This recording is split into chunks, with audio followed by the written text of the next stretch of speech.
रसूलुल्लाह सल्लल्लाहु ताला अलैहि वसल्लम ने फरमाया कि मेरे बाद कोई नबी नहीं, हाँ अगर नबी होता तो कौन होता? ऊंचा को सुभान अल्लाह, फिर आखो सुभान। अब हम हदीस से पूछते हैं कि अगर हुजूर के बाद नबी होता तो एक काना कादियानी ना होता, ये लैटरीन विच मर जाने वाला कादियानी बोलो ना कौन होता? सब तो पहले हजूर दे बेटे इब्राहिम नबी होंदे।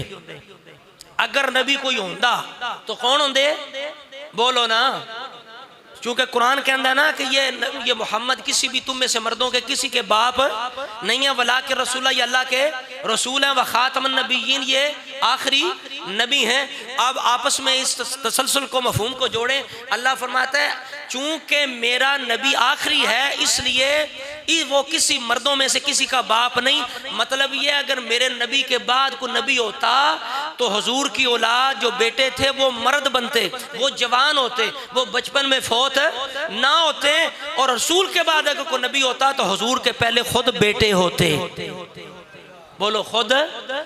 जैसे बुखारी शरीफ की हदीस भी मैंने पेश की कि जब हजरत इब्ने अबी औफा से पूछा गया कि रसूला के बेटे इब्राहिम आपने देखे, उन्होंने कहा वो बचपन में फौत हो गए थे, क्यों?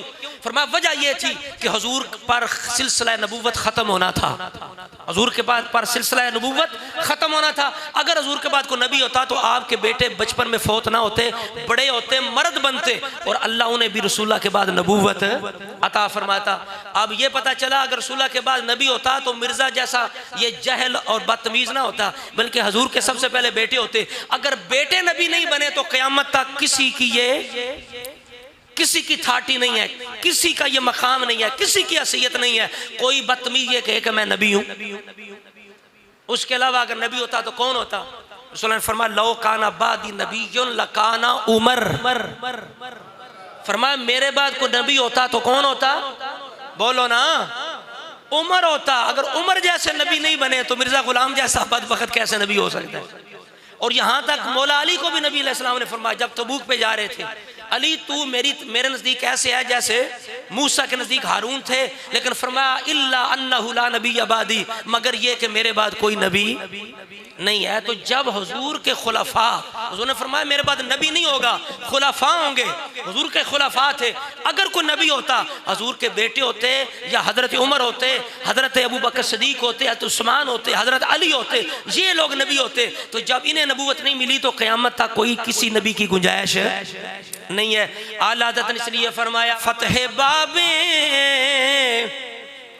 नबूवत पे बेहद दुरूद। फतह बाब नबूवत, फतह का मान होता खोलना, बाब नबूवत, नबूवत का बाब किसने खोला है? हमारे नबी ने।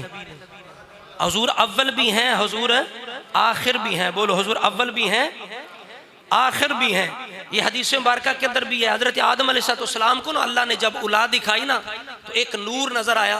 हजरत आदम अलैहिस्सलाम पूछा अल्लाह ताला से या अल्लाह ये नूर किसका है? अल्लाह ने फरमाया हा ज़ब्नु का अहमदो, ए आदम ये तेरे बेटे अहमद का नूर है, ये तेरे बेटे अहमद का नूर है। हुवल अव्वलो वल आखिरो हुवा अव्वलो शाफिन, ये तेरा बेटा है ना ये अव्वल भी है, ये आखिर भी है, ये अव्वल भी है, आखिर भी है, सबसे पहला शफात करने वाला भी है। तो पता चला हमारे नबी अव्वल भी हैं, नबुव्वत मिलने में बोलिए अव्वल और दुनिया में मबूस होने में आखिर। इस हवाले से अव्वल भी आखिर भी। आला फरमाते हैं फतह बाबे नबूवत पे बेहद दुरूद, खत्म दौरे रिसालत पे लाखों सलाम, खत्मे दौरे।